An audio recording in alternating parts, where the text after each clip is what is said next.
luar biasanya itu doang.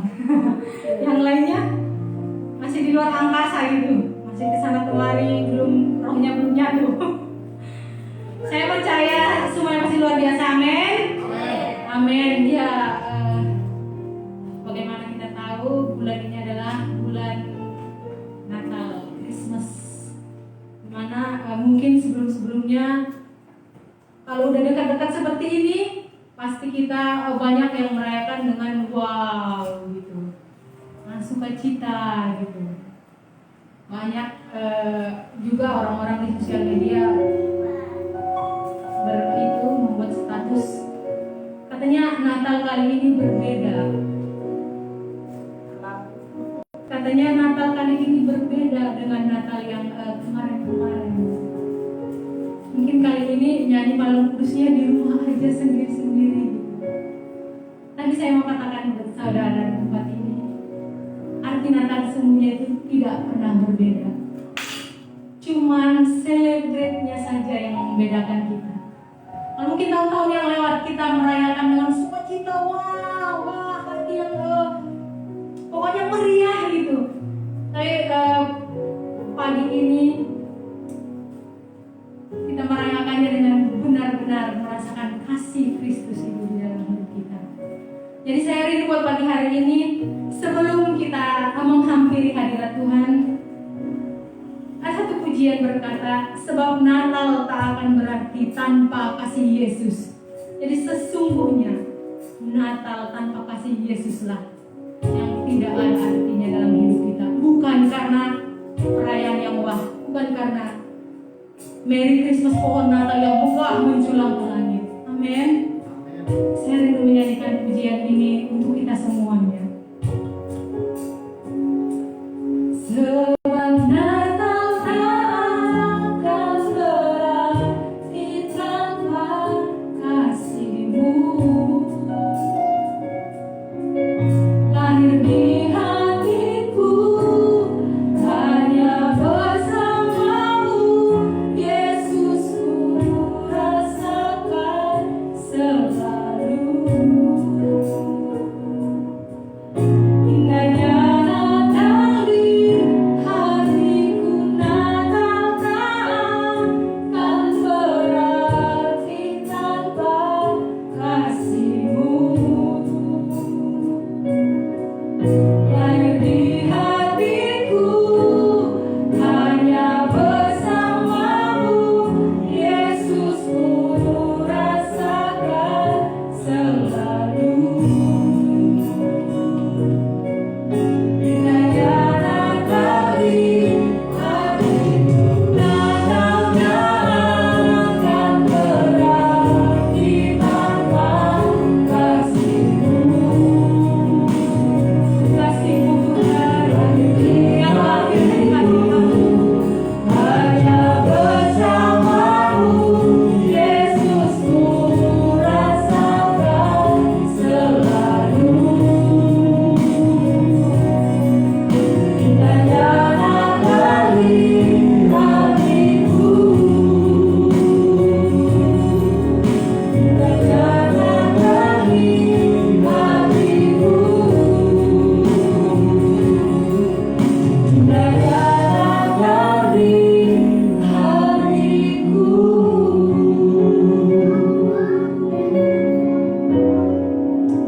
Hanya kasih-Mu Tuhan yang membuat kami kuat sampai hari ini, Bapa.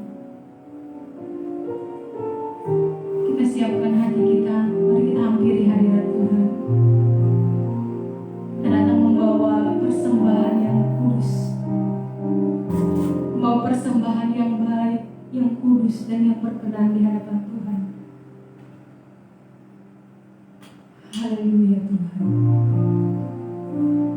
Apa kami tahu Tuhan, tidak mudah bagi kami untuk melewati hari-hari terakhir ini, Bapa. Tapi kami percaya Tuhan, ketika Engkau melingkupi kami, ketika Engkau memberikan kami kesehatan, kekuatan, kami mau katakan kami mampu mau berjalan bersama-sama dengan Tuhan. Haleluya.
Tuhan tetap tidak pernah meninggalkan kami. Itu yang membuat kami tenang ya Tuhan. Dan kami percaya itu bukan hanya janji, tapi penggenapan firman-Mu di dalam setiap orang percaya. Terjadilah bagi kami semuanya Tuhan. Sehingga yang mengasihi Tuhan, yang melayani Tuhan, yang menyerahkan hidup kepada Tuhan akan berjalan dalam ketenangan Tuhan. Sekalipun badai besar menyerang, tetapi tetap kami akan tenang berada di dekat Tuhan. Terima kasih Tuhan buat hari-hari yang telah berlalu. Kami telah sampai ke ujung penjara dalam tahun ini Tuhan. Dan kami percaya bahwa kami akan disertai Tuhan di masa yang akan datang. Kami bersyukur pagi ini kami bisa hadir dengan keadaan yang ada. Karena itu kami menyerahkan hidup kami, berkati kami dalam roh sehingga kami kuat di dalam Tuhan. Roh dunia yang mengintai kami singkirkan dalam nama Yesus dari tengah-tengah kami. Pimpinan Tuhan yang kami harapkan dari ibadah awal sampai pada akhirnya. Roh Kudus mengambil pimpinan, mengurapi musik, singer liturgis, dan hamba-Mu yang memberitakan firman Allah. Kami menyerah penuh ke dalam tangan Tuhan. Kami percaya hadirat Allah ada di tengah-tengah kami. Kami akan membuka ibadah kami di dalam nama Yesus, Juru Selamat kami. Amin. Amin. Saudara siap memuji Tuhan, amin. Siap bersuka cita untuk Tuhan, amin. Yang katakan amin, saya undang untuk bangkit berdiri. Kita katakan mari kita sambut Sang Raja.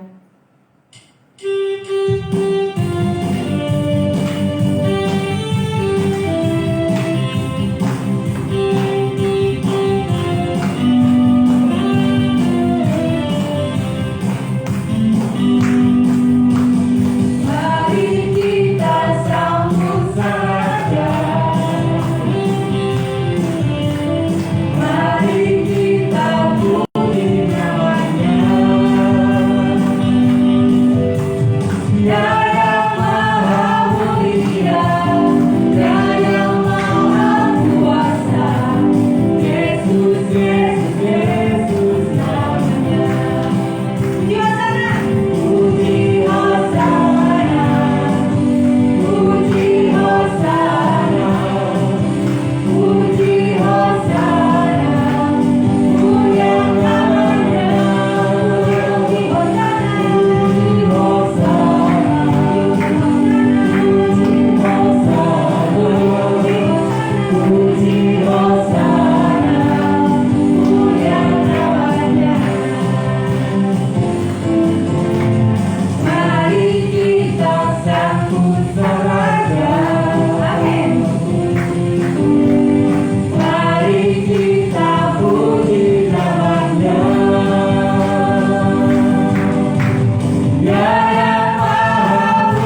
Siapkan hati kita lagi di hadapan Tuhan.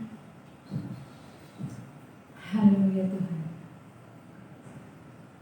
Siapkan hati kami Tuhan untuk menerima kebenaran firman-Mu Bapa. Biarlah firman-Mu Tuhan. Kau setiap kehidupan kami Bapa. Tetap kuat bersama-sama.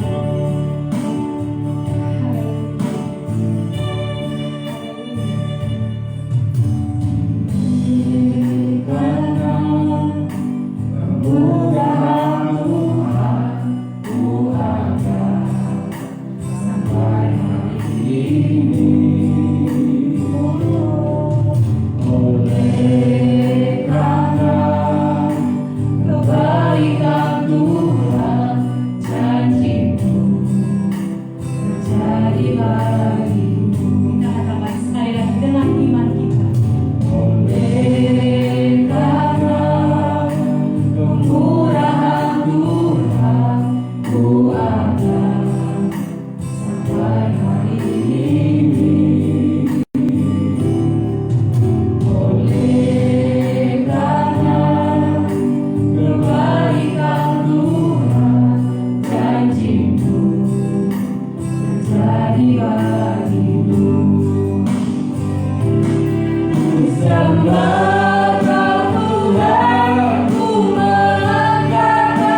dalam doa. Masih ada waktu buat kita menyembah Tuhan. Kita renungkan betapa baiknya Tuhan jika kita ada sampai pada hari ini. Tidak ada langkah hidup kita yang tidak disertai oleh Tuhan. Kalau Tuhan tidak menyertai kita, kita tidak ada sampai hari ini. Buka hati buat Tuhan beberapa menit. Haleluya Yesus. Haleluya Yesus. Haleluya Yesus. Haleluya Yesus. Haleluya Yesus. Sembah Dia, sembah Dia. Kita datang untuk memuji Dia. Kita datang untuk menyembah Dia. Buka hatimu buat Tuhan. Tuhan rindu kita berdekat dengan Tuhan. Haleluya Yesus. Haleluya Yesus. Haleluya Yesus. Sekalipun kita hanya beberapa orang, tapi kita percaya ada Allah di tengah-tengah kita.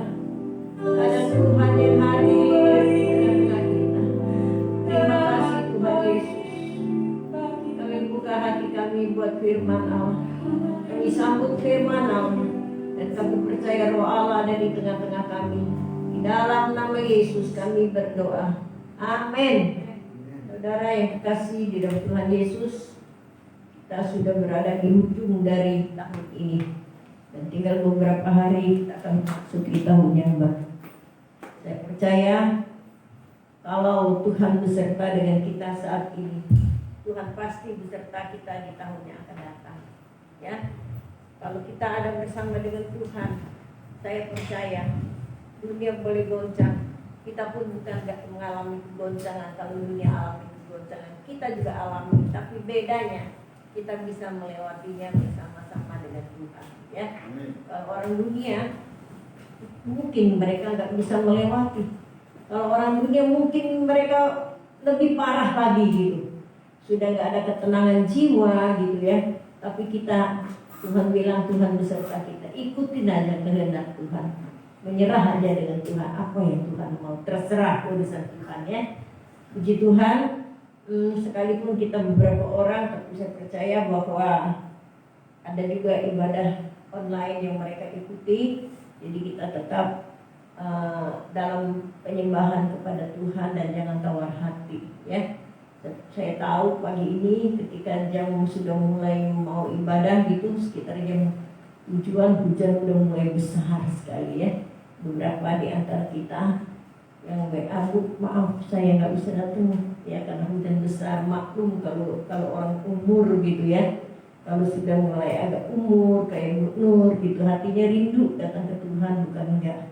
Tapi karena memang hujan sangat besar tadi, saya bilang ya Bu, daripada licin gitu ya enggak, saya juga tahu itu orang tua gitu. Jadi mereka ada ikutin ibadah online pagi ini. Puji Tuhan, saya akan tetap menyelesaikan dulu pelajaran saya dalam Wahyu ini. Baru nanti hari Jumat kita ada ibadah Natal. Dan kemudian akhir tahun kita baru masuk dengan pelajaran lain. Kita sampai dengan Wahyu pasalnya yang ke-21 ayat. Kayaknya pada datang minggu lalu. Ayat berapa? Ayat 8 dari pasal 21. Saya tetap masih berada di ayat 8.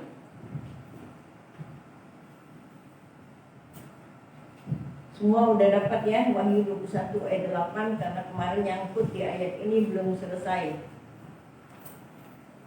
Semua bawa Alkitab, yang nggak bawa Alkitab bisa ambil di belakang, nggak apa-apa. Saya tunggu.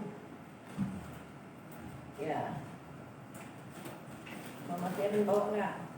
Ada. Ambil satu lagi lah biar enak nih. Lihat dari depan aja, yang jelas Sharon Sharonnya aja yang lihat di situ ya. Oke, udah semua ya. Baiklah, kita baca ayat 8 bersama-sama sekali lagi. 2, 3. Tetapi orang-orang penakut, orang-orang yang tidak percaya, orang-orang keji, orang-orang pembunuh, orang-orang sunnah, tukang-tukang sihir, penyembah-penyembah berhala, dan semua penista. Mereka akan mendapatkan bagian di dalam lautan yang menyala-nyala oleh api yang belerang. Inilah kematian yang kedua. Memang sulit. Ini kita melihat ayat 8 ini menjelaskan kepada kita ini sifat duniawi. Sifat duniawi ini sulit kadang-kadang ya, karena kita berada di dunia ini. Tetapi kalau kita, Alkitab berkata dari Kisah Rasul pasal 1 ayat 8, kalau kamu memperoleh kuasa. Kuasa apa? Kuasa yang datang dari Tuhan. Kuasa yang dari Tuhan itulah yang mengalahkan semua karakter jelek yang ada di ayat 8 ini. Saya banyak membahas minggu lalu mengenai takut, ya, mengenai penakut. Nah, jemaat yang kekasih di dalam Tuhan Yesus, orang-orang penakut, Alkitab berkata. Nah, dikatakan orang-orang penakut ini berarti orang yang kurang percaya kepada Tuhan. Ya, kalau kita percaya kepada Tuhan, kita ini nggak akan pernah menjadi takut lagi. Karena apa? Tuhan bilang bahwa roh yang ada pada kita itu jauh lebih besar. Amin. Ya, jadi roh yang ada pada kita ini jauh lebih besar karena roh kita kontak dengan Tuhan. Bagaimana caranya roh kita kontak dengan Tuhan? Roh kita siapkan untuk setiap saat yang namanya berdoa. Ya, yang namanya menyanyi. Jadi kita orang Kristen ini bukan asal menyanyi. Kalau asal menyanyi ya, saya pikir itu nggak mendatangkan suasana Tuhan dalam hidup kita. Maka saya suka berkata dengan orang-orang yang di sekitar kita, jangan suka. Kita memang masih di dunia, tapi jangan terlalu suka dengan lagu-lagu dunia. Karena lagu-lagu dunia itu juga mempengaruhi roh kita. Ya. Ada lagu dunia yang membuat roh kita menjadi apa? Kecil, perasaan menjadi bimbang, ya kan?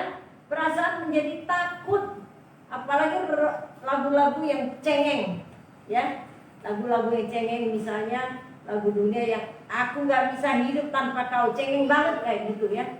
Itu membuat apa? Perasaan jiwa kita tuh akan mengecil dan akan menjadi lemah, ya. Jadi roh-roh dunia itu masuk dalam segala hal, termasuk lagu-lagu. Akhirnya membuat kita, wah, situasi membuat kita takut. Siapa sih yang tidak takut dengan situasi yang ada seperti ini? Tapi ya, jangan keterlaluan takut, ya. Karena janji Tuhan itu ada sama kita. Saudara yang kasih di dalam Tuhan, saya kasih contoh aja yang saya alami. Waktu saya operasi yang terakhir ini, secara manusia, saya ngeri. Bagaimana nggak ngeri? Pinggul saya tuh tulangnya dan mangkok-mangkoknya sudah nggak ada. Orang dokter bilang langka banget ini, dia bilang begitu. Ya, Tuhan menghantar saya bertemu dengan satu dokter yang luar biasa, dokter yang juga percaya Tuhan. Jadi membuat saya itu lebih tenang gitu. Tapi dokter ini ngomongnya, kalau orang dunia bilang apa, saklek ya, saklek apa? Asal dia ngomong tuh nggak ada yang menghibur kita gitu. Dia cuma bilang, begini, langka banget ini. Semua orang juga waktu dengar langka. Kok bisa langka? Kan saya juga sama dengan orang lain. Apanya sih dok yang langka? Nih, saya tunjukkan, dia bilang. Ya, tunjukkan hasil foto, hasil ronsen yang ada di tulang belakang. Coba ibu cari. Ini tulang sebelah sini, ini tulang, ini kanan ya. Nah, coba ibu lihat ini di kirinya, dibuka itu. Ibu cari mana tulang ibu. Iya, kita lihat. Saya lihat, keluarga juga lihat. Mana tulang ibu? Dia tanya gitu. Ini hilang bu. Nah, saya kagetnya luar biasa. Tulang kok bisa hilang? Lalu saya tanya, emang dicuri siapa dok? Kok tulang bisa hilang? Kan gak masuk di akal kan?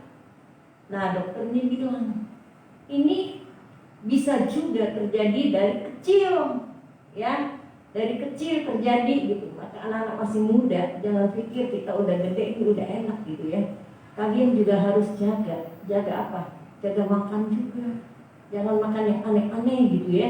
Jangan yang aneh-aneh, lalu yang mengandung protein, gizi dan sebagainya, menunjang tulang gitu, kalsium gitu. Itu perhatikan, jangan enggak. Rupanya saya itu kurang kalsium itu dari masa-masa dulu, nggak ada yang tahu. Jalan kayak biasa, nggak ada yang tahu gitu. Tapi tiba-tiba itu sudah hilang. Dokter bilang, saya mau mulai dari mana bu? Dokternya ngomong apa adanya. Saya mau mulai dari mana? Saya bingung. Saya pikir aneh-aneh ya. Harusnya kan saya itu operasi hari Kamis. Dokter bilang tunda dulu ya. Wah, saya udah dikurung gitu ya, dikurung. Karena setiap orang yang mau masuk ke rumah sakit itu nggak bisa asal masuk keluar masuk. Maka saya bilang semua pengumuman jangan ada yang besuk, nggak boleh. Setiap orang yang masuk ke halamannya saja itu sudah mesti diswab. Jadi yang jaga saya juga diswab. Nah, jemaat yang terkasih di dalam Tuhan, ini kita bicara mengenai ketakutan. Ngeri nggak? Ngeri. Takut nggak? Secara manusia juga saya mengalami ketakutan loh. Waduh, kalau dokter ini nggak mau, bagaimana ya? Karena apa? Karena saya itu udah menderita sekali. Saya menderita sakit berhari-hari itu gak bisa tidur. Rasanya kayak apa? Nih yang saya sakit nih, saya kasih tahu. Seluruh tulang kaki saya itu kayak dipotong-potong. Wah, luar biasa sakitnya ya. Seperti dipotong-potong. Tiap hari saya alami begitu. Saya pergi beberapa banyak dokter saraf, dokter tulang gitu. Mereka beri obat juga. Kalau mereka semua pasti beri obat yang buat kita tuh tidur. Nah itu saja yang saya bisa tidur. Lalu saya pikir, lama-lama saya makan obat tidur ini, lama-lama saya ketagihan ya kan. Nggak pakai obat tidur, bisa nggak saya tidur? Nggak bisa. Saya nggak mau makan obat dokter. Kalau saya nggak makan obat dokter, saya sakitnya luar biasa. Semua orang tidur, saya nggak tidur. Nah bagaimana?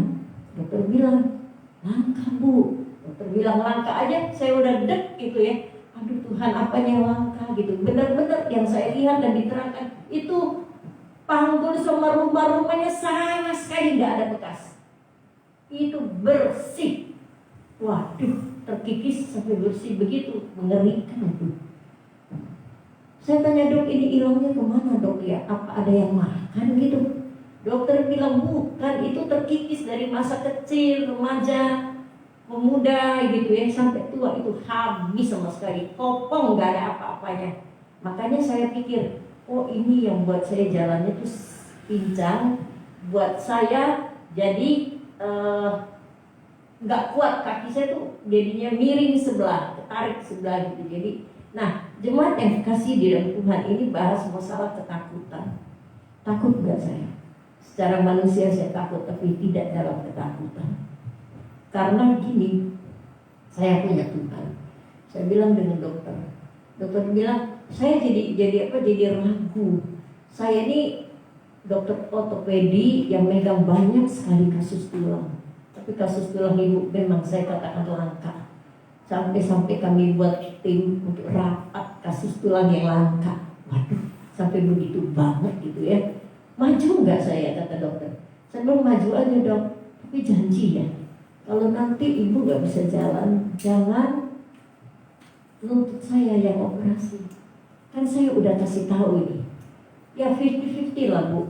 Wah, kata dokter 50-50. Saya masih mikir juga gitu ya. Tapi saya maju kena, mundur kena. Secara manusia yang ngeri dan takut gitu. Tapi saya bilang lagi dengan dokter, udah maju aja dok. Kalau misalnya maaf bu, dia kasihkan yang buruk gitu. Kalau ibu gak bisa jalan lagi bagaimana? Gak apa-apa.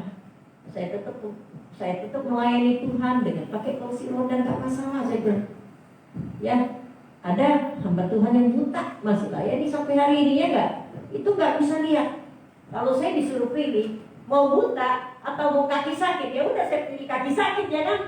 Ya kalau Tuhan izinkan kayak gitu itu urusan Tuhan. Kalau begitu dokter bilang oke, ya oke, saya akan berusaha, tapi saya janji juga, kata dokter, saya akan memperjuangkan ibu sampai selesai tugas saya.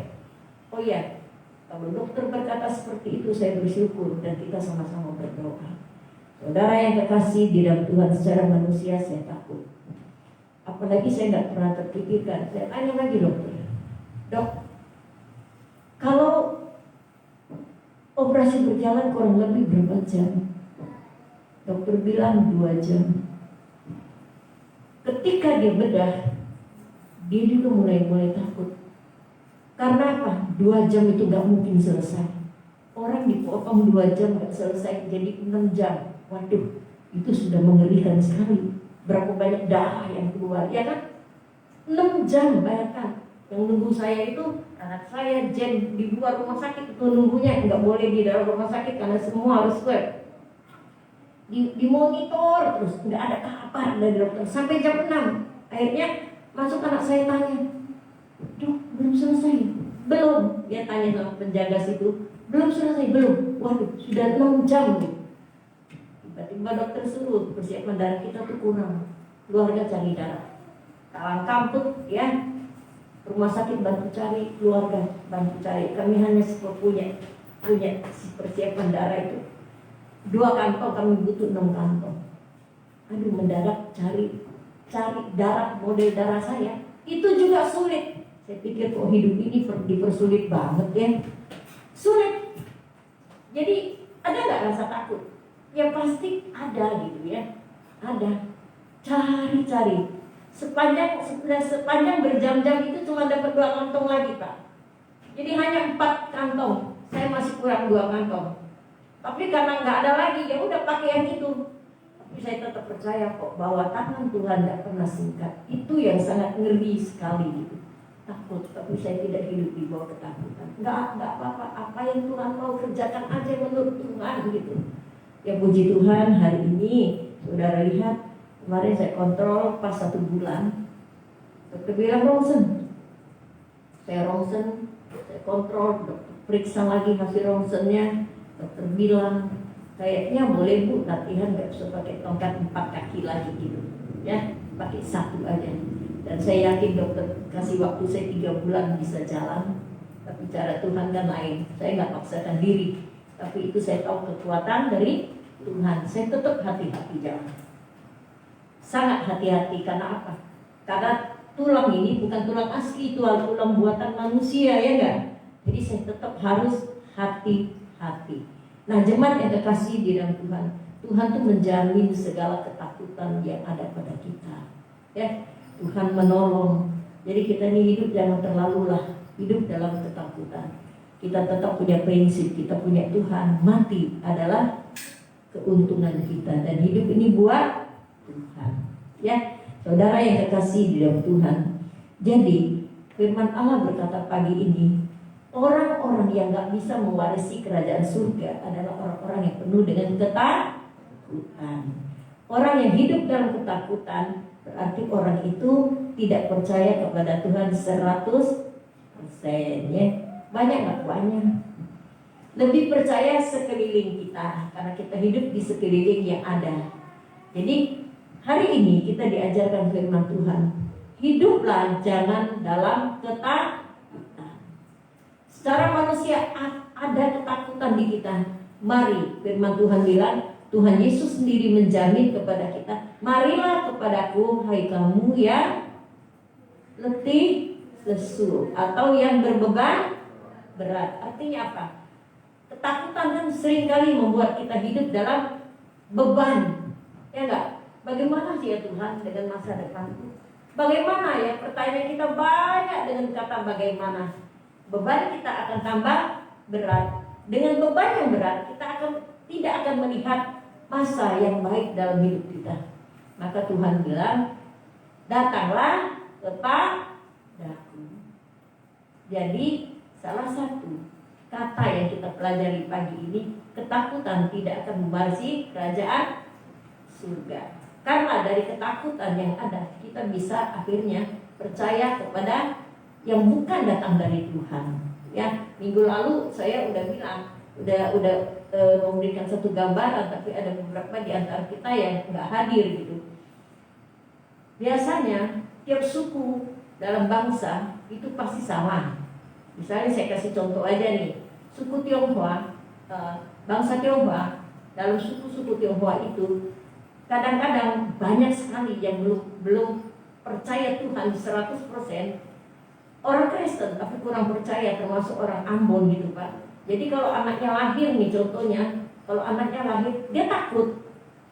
Dari hamil aja mereka udah takut. Takut apa? Nanti kandungannya diganggu setan gitu ya kan. Akhirnya apa? Dipakailah gunting kuku, gunting gitu ya di waktu hamil gitu. Aduh, kalau itu salah-salah ketusuk bagaimana? Apa nggak lebih bahaya? Setan tuh nggak takut dengan gunting. Setan nggak takut dengan barang-barang baja, ya. Setan itu hanya takut dengan imanmu yang mempunyai Tuhan. Ingat itu. Anak udah lahir, dipakai-pakein lagi. Pakai ini benang merah lah, ya, dengan liontinnya, bukannya berlian, dengan liontin yang diikat-ikat itu. Kalau orang Tionghoa warnanya merah tuh ada tulisan. Kalau orang Ambon kadang-kadang masih pakai juga ayat Alkitab aja yang ditulis ya Pak ya. Ayat Alkitab itu ditulis, diikat-ikat gitu. Nah, seperti itu menandakan bahwa manusia atau orang tuanya berada dalam ketakutan. Saudara yang dikasihi di dalam Tuhan, banyak kalau kita berbicara tentang ketakutan, yuk kita robah. Kita percaya Tuhan 100%, ketakutan kita akan lenyap. Ya, hati-hati boleh berbeda dengan ketakutan. Kita hati-hati, contoh, saya jalan, saya lihat dulu ada air enggak, saya hati-hati. Itu hikmat dari Tuhan. Tapi saya ketakutan jatuh, itu yang salah, ya kan? Kalau saya udah hati-hati, itu kan hikmat dari Tuhan. Oh, kamu udah lihat air, jangan kamu lewati. Kalau kamu injak itu air, kamu akan jatuh, ya enggak? Akan bahaya lagi. Nah, itu hikmat. Tapi kalau ketakutan itu bukan hikmat dari Tuhan. Ya, baiklah. Saya pikir banyak. Mulai dari lahir kita sampai kita tua, selama kita nggak percaya Tuhan sepenuhnya, kita akan hidup dalam ketakutan. Ada aja kok. Ada aja. Karena mungkin saya lahir di tengah-tengah lingkungan orang Tionghoa. Itu banyak banget ketakutan orang Tionghoa itu terlalu banyak. Mulai dari lahir, mulai dari remaja, ketika menikah pun dicari hari lagi. Kalau kita mau pesta gitu, pesta apa saja, kalau orang Jawa itu selalu cari apa? Hari, tanggal. Kalau dia mau nikahkan anak, dia selalu ambil nama anak ini, anak yang mau nikah ini dengan calon mantu, dipadukan. Tanggal lahirnya juga dipadukan, Pak. Kenapa kalau kita tanya? Mereka takut. Nah, mereka ketakutan kalau saya bilang bukan takut. Mereka ketakutan kalau nanti mereka dua nikah nggak cocok, ya nggak punya rezeki, nggak punya masa depan. Nah itu ketakutan, ya. Kalau kita ketakutan seperti itu, akhirnya apa? Kita nggak percaya Tuhan dengan 100%. Orang Kristen, tapi banyak yang kurang percaya dengan 100%. Saya ingin kita belajar Alkitab lebih jauh lagi. Kenapa? Supaya jangan akhir-akhir ini kita melihat banyak orang Kristen mengalami ketakutan. Sangat banyak. Ya, apalagi di akhir zaman. Bukan hanya masalah ekonomi dan penyakit. Terlalu banyak masalah akan membuat orang itu takut dalam hidupnya. Ya, akan mencari keamanan dari dunia ini. Ketakutan tidak akan mewarisi kerajaan surga. Saya berhenti dulu dengan kata takut. Saya akan lanjutkan sebentar. Ada nggak yang mau bertanya tentang masalah ketakutan?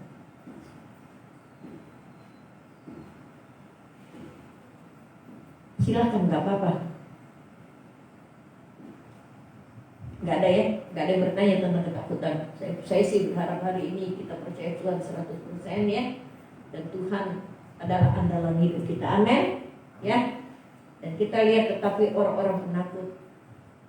Jangan dimatiin dulu ya Rin ya, supaya yang mata agak kurang bagus mata bisa lihat gitu.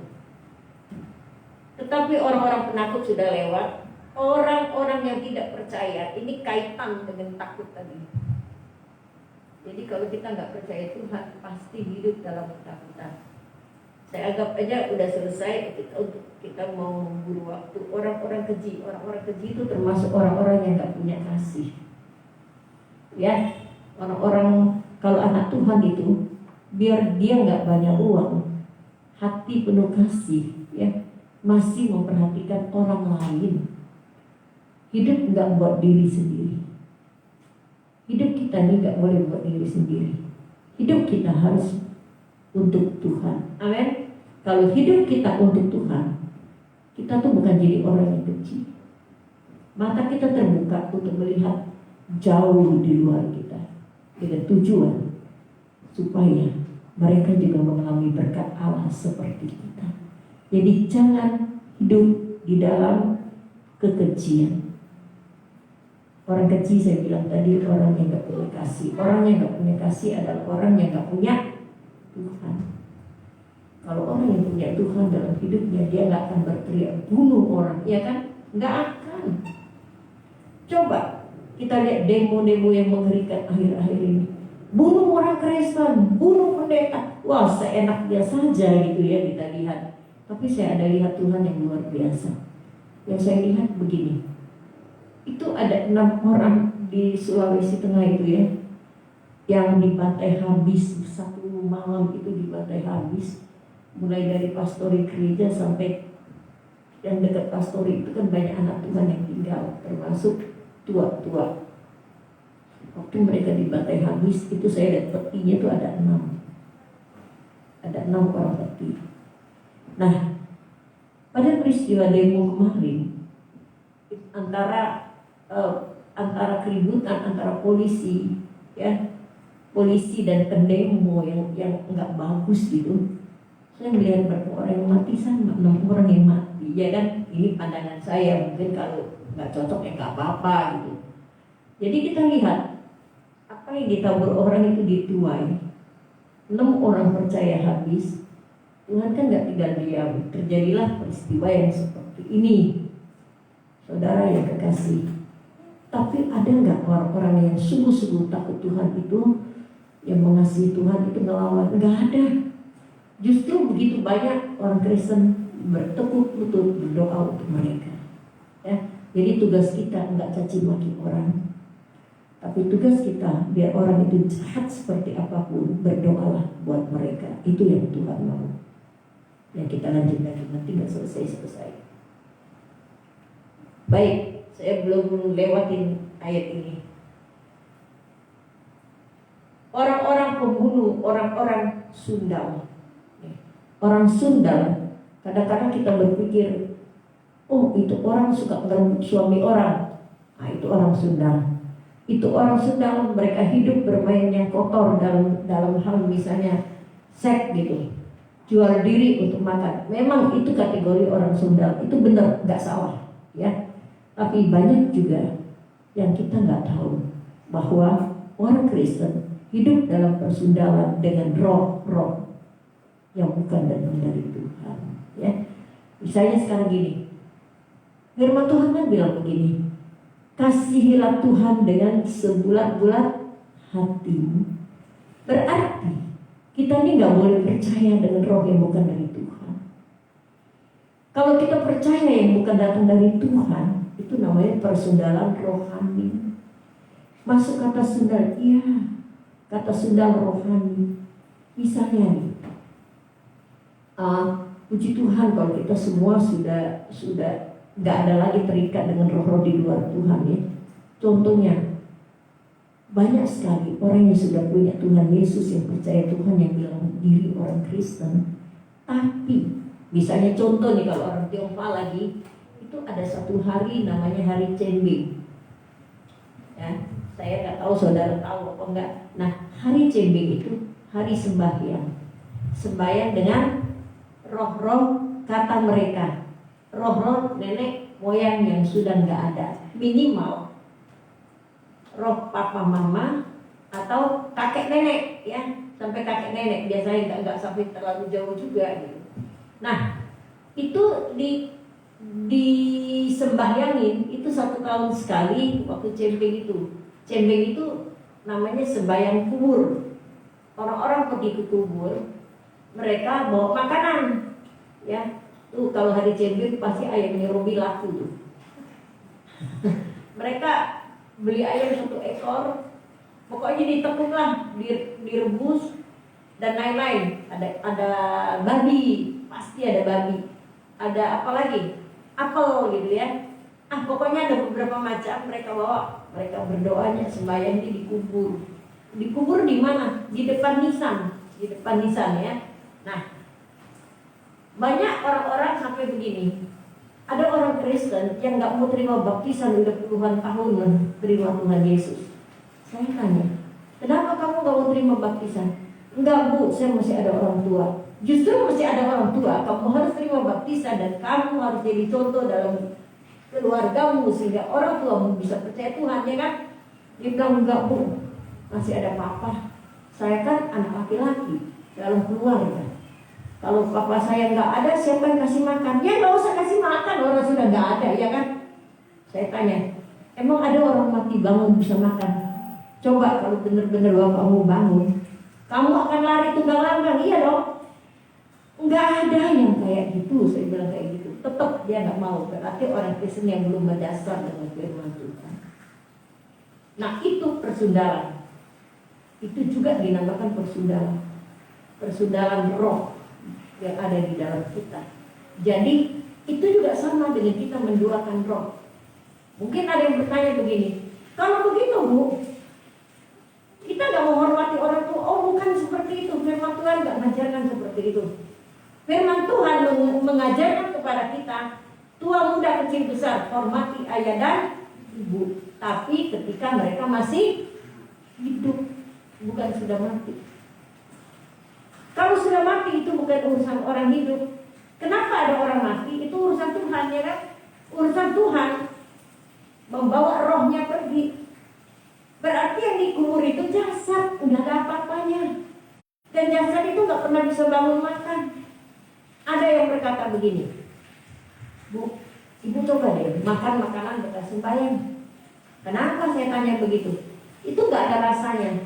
Siapa bilang nggak ada rasa? Masih tetap rasa. Kenapa mereka bilang nggak berasa? Karena diler, kan nggak diler? Dibuka. Makanan itu dibuka. Dibuka kan makanan kalau sudah dibuka kena udara mana enak lagi. Dan hal yang kedua kan kotor ini. Saya bilang, saya nggak akan makan kamu kasih makanan itu, karena sudah kotor. Bukan karena makanan itu dimakan setan, enggak. Setan nggak makan buah yang seperti itu. Setan tuh makanannya apa? Waktu Tuhan bilang kepada Hawa, ya, makanan ular itu adalah debu tanah. Ingat ya, di Kejadian pasal 3 waktu ada Hawa dan Adam itu jatuh ke dalam dosa. Makanan ular itu debu tanah. Saudara tahu siapa debu tanah? Apa sih debu tanah? Debu tanah itu manusia. Manusia kan dibuat dari debu tanah. Nah itu makanan setan itu manusia, kalau saya bilang. Makanya lihat manusia yang dikuasai oleh setan, wah itu jahatnya luar biasa. Luar biasa jahatnya. Makanannya makanan dari setan. Jadi makanan setan itu debu tanah. Kita nih yang diincar sama setan. Kita nih yang mau dimakan sama setan. Bukan buah apel yang dipersembahkan. Setan nggak butuh yang seperti itu. Setan itu butuh jiwa manusia. Jiwa itu akan diikat, diseret ke dalam apa? Kematian yang dinamakan neraka yang kekal. Saudara yang kekasih di dalam Tuhan, itu masuk dalam kata persundalan. Percaya apa lagi? Oh banyak di dunia ini. Ya, kita percaya dengan roh yang di luar Tuhan. Semua itu masuk dalam kata persundalan. Hari ini kita belajar dan kita tahu bahwa persundalan rohani itu kayak apa ya. Hari ini kita stop percaya yang tidak. Kita menghargai nenek moyang kita, bukan enggak. Karena dari situlah keturunan kita. Ya, itu kita tidak menghilangi. Tetapi itu bukan jadi berhala buat kita. Ya, bukan jadi berhala buat kita. Maka minggu lalu ada yang bertanya, boleh nggak orang Kristen ke kubur? Oh silakan, boleh. Boleh, kenapa? Menandakan bahwa yang meninggal itu masih punya keluarga yang enggak, apa kalau orang Tionghoa bilang punya keluarga yang bukan bocenggi, ya enggak? Kan ada yang punya keluarga bocenggi masa bodoh lah. Itu juga enggak akan jadi berkat untuk orang dunia. Ya, boleh siram bunga, boleh. Yang nggak boleh ngapain kok kami dan di depan kuburan itu yang nggak boleh, gitu ya. Kalau kami depan kuburan bilang gini, Om, anak saya nih cucunya engkau mau ulangan, engkau tolong bantu ya. Ya kasih surat ulangan guru kok engkaunya suruh bantu. Nah ini contoh, ada kayak gitu. Oh ada, jangan bilang nggak ada. Itu hampir di semua suku tuh. Orang Jawa juga banyak ya seperti itu. Bahku mereka bilang, ini cucunya mau ulangan, setiap mau ulangan datang ke kuburan, minta hikmat dari Tuhan, ya, minta nomor profil lagi. Banyak nggak? Banyak. Itu namanya persundalan rohani. Oke, selesaikan dulu ya supaya kita ada pertanyaannya nanti sekalian. Kita sampai ke persundalan rohani. Tukang sihir ini masuk juga dalam kategori persundalan rohani. Orang yang bermain dengan roh-roh jahat itu mengganggu orang juga dengan roh jahat. Itu namanya sihir. Ya, sihir itu nggak pernah membuat yang baik. Jadi makanya saya bilang kadang-kadang dongeng anak kecil itu dilihat dongeng yang mana boleh buat cerita anak kecil.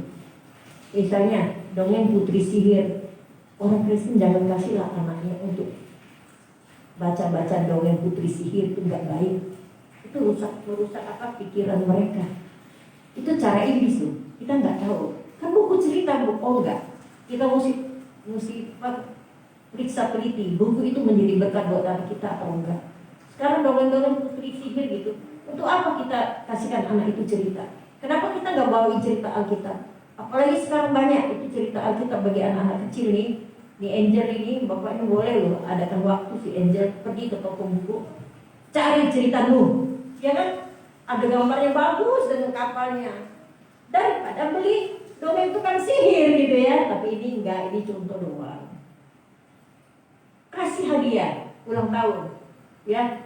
Cerita Alkitab yang bergambar, anak pintar tuh seneng loh dengerin apa waktu mereka lihat buku-buku gambar yang bagus itulah hadiah mereka. Di situ kita sudah mulai nanam tentang kebenaran Alkitab.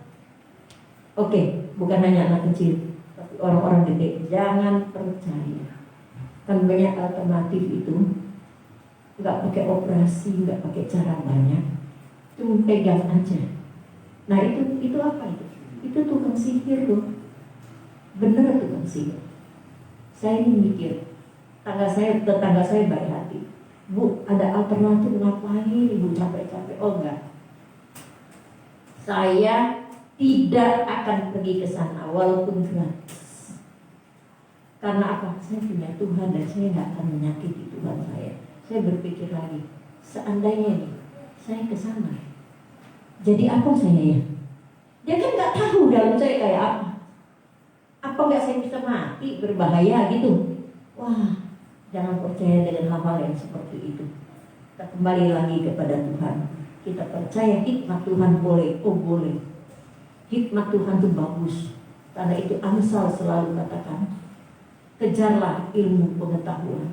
Ya, dari ilmu pengetahuan hikmat Tuhan akan turun. Ditambah lagi dengan rohnya yang kuat, luar biasa. Oke, itu kita sampai. Terus sampai tadi tukang sihir. Selanjutnya mah penyembah berhala. Ini banyak nih. Yang saya tahu Batak juga banyak di kampung ya. Wah, dengan cara macam-macam. Padahal sudah orang Kristen itu penyembahan berhala mereka banyak sekali. Enggak mungkin saya ungkap ceritakan satu persatu. Namanya penyembah berhala. Itu masih percaya yang roh di luar Tuhan itu lebih kuat. Itu penyembah berhala. Anak Tuhan, kita punya Allah, pencipta langit dan bumi. Rohnya lebih kuat, rohnya lebih besar. Percaya penuh dengan dia. Itu ajaran Alkitab. Supaya kita nggak masuk dalam ayat 8 ini. Waktu berjalan terus, kita teruskan. Silakan lihat Alkitabnya. Sambungannya apa dari penyembah berhala? Semua pendusta. Jangan pikir bohong kecil, ya kan? Kita ini kan suka bilang gak apa-apa bohong kecil. Yuk belajar biasakan diri, jangan jadi pendusta walaupun kecil. Contoh, kadang-kadang perjalanan kita ini kan nggak tahu. Kadang orang udah nunggu saya nih, nunggu saya jam 8 saya masih belum bisa lewat karena macet. Orang kan menghibur orang suka bilang gini, sabar ya Bu atau Pak, saya udah dekat ya nggak? Kan sering begitu, tenang saya udah dekat, tinggal berapa menit lagi. Padahal saya masih antara Cengkareng daerah Jembatan Liman contohnya, di tengah perjalanannya belum orang nungguin gitu ya. Kalau kita ngomong macet parah, saya nggak mungkin sampai dengan yang kita janjikan. Mau nggak nanti balik? Kan lebih enak ya nggak? Nanti balik ya, saya pasti datang karena saya sudah di tengah jalan, tapi saya mengalami macet. Tunggulah sebentar, tunggulah. Jangan bilang sebentar, kan kita nggak tahu macet itu berapa lama. Ya, yang nggak boleh ya kita bilang apa tadi? Saya sudah dekat ya kan? Orang itu nunggu, akhirnya nunggu ya nggak? Padahal kita mesti jauh gitu. Ini salah satu contoh. Jadi jangan jadi pendusta. Apalagi dengan anak-anak. Kalau kita udah janji dengan anak-anak, ntar oma pulang, mama pulang, beliin kamu coklat ya, enak ya. Seneng banget. Anaknya udah nunggu nih, kita datang, kita bohong lagi dengan anak. Tokonya udah tutup. Nah, itu yang dikatakan pendusta. Apalagi perkara-perkara lainnya banyak banget ini ya. Yuk kita jangan jadi pendusta, supaya jangan jadi penghuni kerajaan maut, ya kan? Oke, saudara kembangkan sendiri deh. Habis ya. Lihat Alkitab sampai semua pendusta. Lanjutnya apa? Mereka akan mendapat bagian mereka di dalam lautan yang menyala-nyala oleh api dan belerang. Inilah kematian yang kedua. Banyak gak orang Kristen di dalamnya? Banyak. Tapi saya percaya kita bukan golongan orang ini. Makanya perlu dengar firman. Firman itu kekuatan dari kita. Mendingan jadi orang Allah di dalam Tuhan, ya kan? Daripada kita ngeyel akhirnya jadi pendusta gitu. Nah, saudara yang dikasih di dalam Tuhan, saya pikir tadi hanya beberapa menit. Tahu-tahu kita udah masuk jam 9 lewat. Berarti firman Tuhan udah cukup panjang. Makanya kita kalau bisa jangan sampai kita nggak ibadah dan baca firman Allah. Karena firman Allah inilah yang akan membuat roh kita itu mampu dan kuat menghadapi hal-hal yang bukan datang dari Tuhan. Tuhan Yesus memberkati. Boleh bertanya beberapa menit selama masih hujan juga. Saudara nggak akan bisa pulang. Bagaimana? Ada yang bertanya?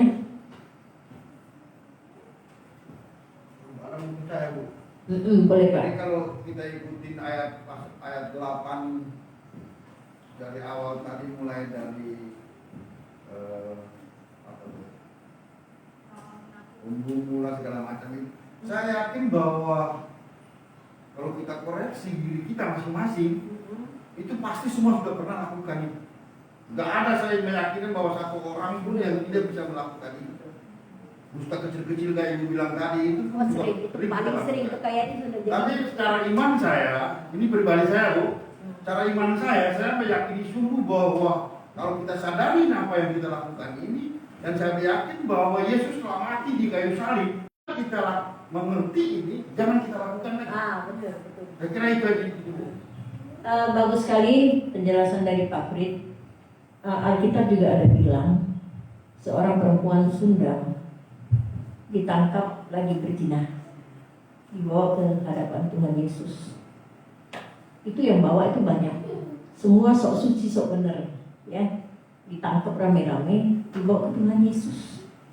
Mereka bilang, Tuhan Yesus, kami dapati perempuan ini sedang berbuat zina. Biasanya menurut hukum Taurat, perempuan itu pasti harus dirajam batu dimatiin, dibunuh gitu ya. Nah mereka bawa ke Tuhan Yesus. Tuhan Yesus tanya dengan orang-orang yang banyak itu, siapa di antara kamu yang gak berdosa? Orang kan suka begitu, nuduh orang, tapi dirinya sendiri lebih tertuduh, dia gak tahu siapa yang gak berdosa. Ayo ambil batu, lempar orang ini. Saudara yang kekasih di dalam Tuhan, enggak ada satupun yang berani lempar perempuan ini. Berarti semua orang itu punya dosa. Entah dosa apa kan ada. Tuhan Yesus bilang dengan perempuan itu, kalau mereka tidak menghukum kamu, aku berkata kepadamu, pergilah, dosamu sudah diampuni. Asal jangan buat lagi. Kenapa Tuhan kasih kita waktu? Supaya kita bisa berdoa. Ketika kita berdoa, kita tahu bahwa banyak kekurangan hari ini yang saya hadapi. Mungkin saya jadi pembunuh orang, tapi tidak dengan pisau, tapi saya bunuh orang itu menjadi lemah. Orang itu sampai gak punya harapan dengan perkataan saya. Iya kan? Dengan perkataan saya bisa bunuh orang, bisa. Itu namanya juga pembunuh. Ada kan orang gak mau ke gereja itu karena perkataan orang yang ada di dalam gereja. Ada gak? Banyak. Banyak. Ada yang bilang saya gak bisa ke gereja, saya gak mau percaya Tuhan Yesus karena orang Kristen sendiri modelnya kayak gitu. Nah, itu juga udah jadi pembunuh. Sikap hidup kita pun udah menjadi pembunuh, ya gak? Sehingga orang gak bisa datang kepada Tuhan. Yuk, kesempatan yang Tuhan kasih kepada kita untuk kita datang kepada Tuhan, sebesar apapun dosamu, semerah kermis itu merah lebih dari bangku, kayak hati nih merahnya, engkau akan menjadi putih seperti salju karena pengampunan dari Kristus yang turun dalam hidup kamu. Makanya kesempatan doa itu luar biasa. Jangan anggap remeh. Orang Kristen yang menjadi lemah, gak pernah baca firman, gak pernah berdoa, itu cepat jadi marah, cepat jadi lemah, iblis cepat masuk. Yuk kita teging itu. Jadilah anak Tuhan yang Tuhan kasih kesempatan hidup. Ini bukan cuma-cuma loh. Saya percaya kok saya hidup sampai hari ini itu bukan cuma-cuma. Benar-benar anugerah. Kalau saya renungkan, aduh Tuhan itu luar biasa. Ya, Tuhan itu luar biasa.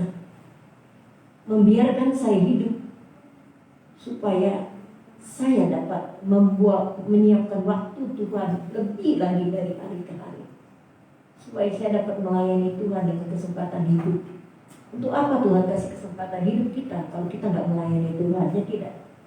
Tuhan kasih kesempatan hidup kita karena kau masih punya anak kecil, contoh, supaya anak itu nanti takut akan Tuhan karena engkau yang mendidik dia, menjadi papa mama yang menjadi berkat.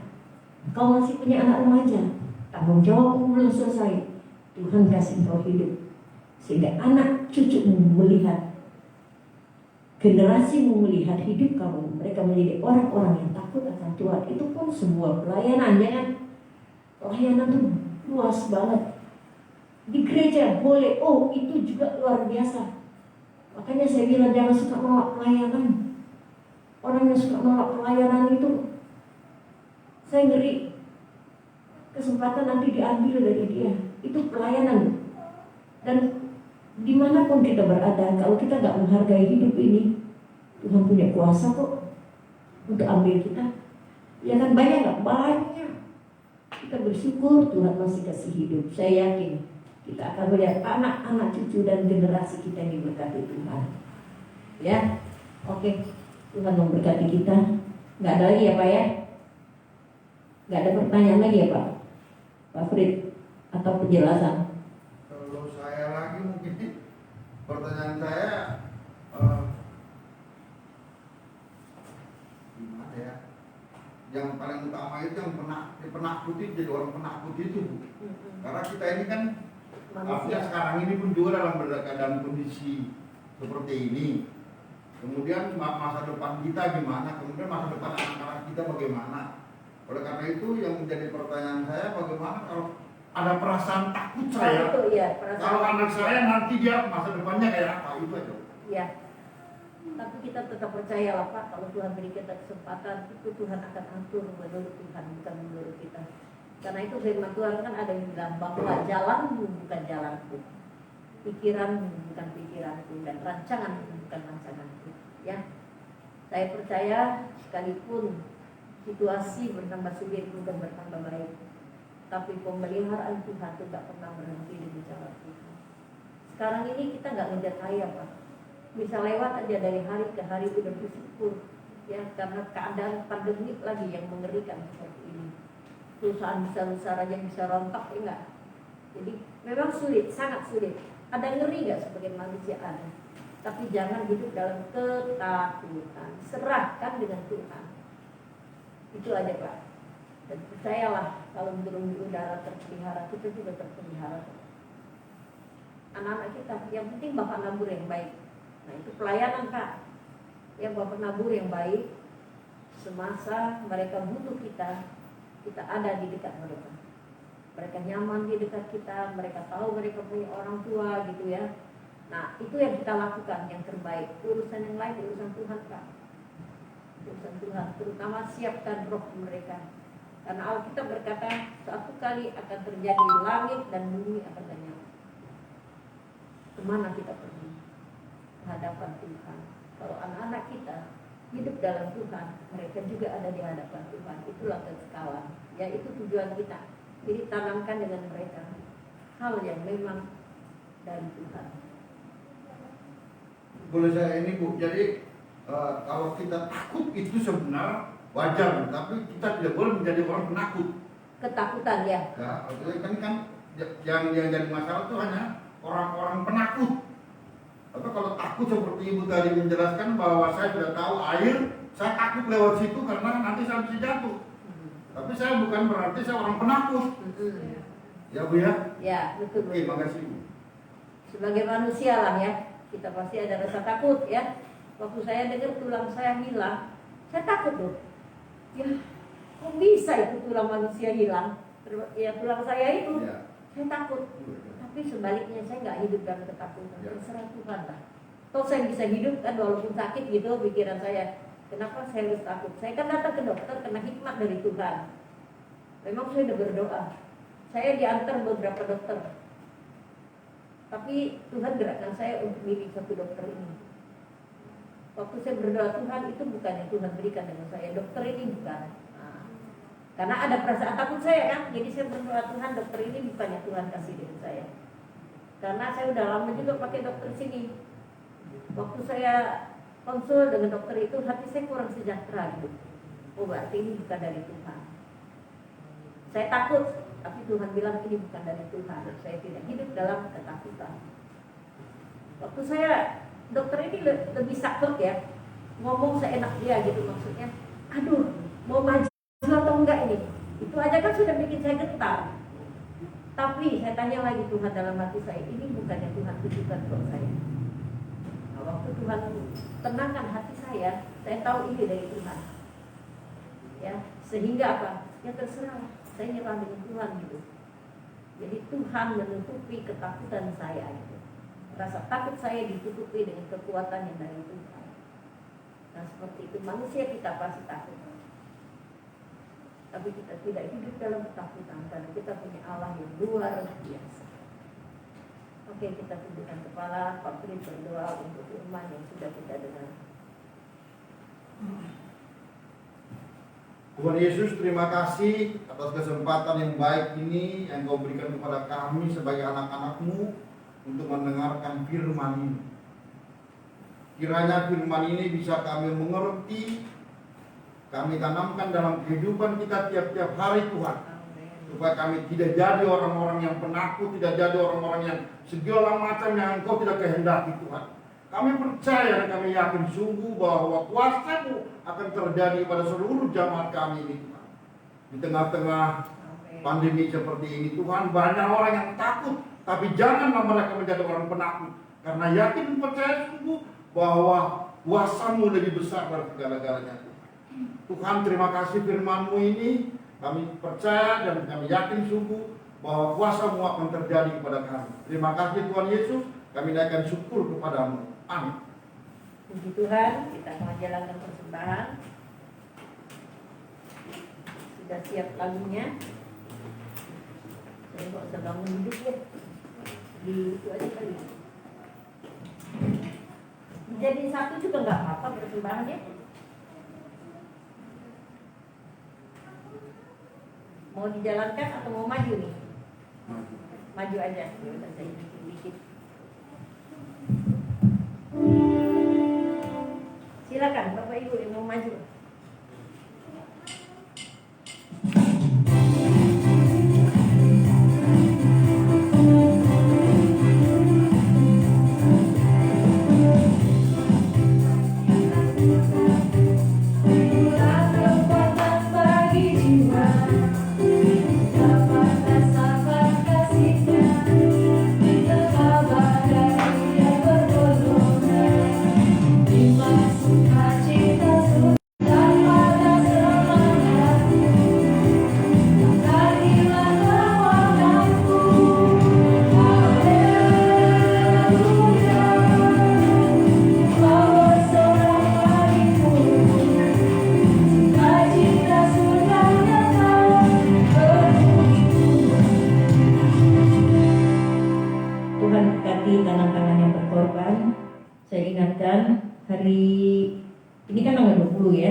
Hari Jumat nanti tanggal 25 kita udah sepakat ibadah jam 8 pagi, ibadah Natal. Kita nggak buat perayaan, nggak, kita hanya ibadah Natal ya, karena situasi seperti ini. Jadi jam 8 kita akan mulai pada hari Jumat nanti tanggal 25 persis. Ingatkan juga yang lain gitu ya, boleh datang, tapi kita nggak banyak orang lah. Saya pikir sekitar seperti ini aja, jadi jangan takut karena kita masih jaga-jaga ya Pak. Oke, Tuhan berkati kita semua. Kita berdoa bersama-sama untuk mengakhiri ibadah kita. Kita tundukkan kepala, kita satukan hati kita, diberkati tangan-tangan yang berkorban untuk kolekte ini dalam nama Yesus, sehingga menjadi berkat yang besar bagi pelayanan di tempat ini. Kami percaya terjadilah seperti doa kami. Setiap jemaat di tempat ini Tuhan, yang hari ini, pagi hari ini, daerah kami diguyur hujan yang besar, dimanapun mereka berada, perlindungan, kesehatan, kekuatan menyertai seluruh jemaat Tuhan, dan Tuhan menguatkan hati-hati jemaat Tuhan agar mereka tidak mengalami ketakutan di tengah-tengah situasi yang mengerikan seperti ini. Roh-roh takut singkirkan dari seluruh jemaat pelayanannya. Kami yang Tuhan percayakan, kami percaya bahwa kekuatan Tuhan menyertai seluruh jemaat yang tidak hadir, yang hadir pada pagi hari ini. Terima kasih ya Tuhan. Sebentar kami akan mengakhiri ibadah kami, namun kami tetap mengasihi Tuhan dan roh kami tetap bersatu dengan roh Tuhan kemanapun kami pergi. Berkati jemaat-Mu sehingga mereka menjadi berkat yang besar di tengah-tengah dunia ini. Terima kasih Tuhan. Mereka yang sudah melayani pagi ini, mereka percaya sepenuhnya kepada Tuhan. Pelayanan mereka, baik musik, singer, liturgis, dengan begitu semangat. Kami percaya Tuhan perhitungkan semua itu menjadi kebenaran. Berkati semua yang hadir pada hari ini. Karena itu jemaat yang kekasih di dalam Tuhan Yesus, arahkanlah hatimu di hadapan Tuhan. Terimalah berkat Tuhan yang turun bagimu. Diberkati jalan hidupmu, berkati usahamu, berkati kemanapun kau pergi. Keluarga dan rumah tangga diberkati. Dan terimalah damai sejahtera di dalam persekutuan dengan Roh-Nya yang kudus, menyertai saudara sekalian hari ini sampai Maranatha di dalam nama Yesus.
yang ada hadir dan yang tidak hadir pagi hari ini.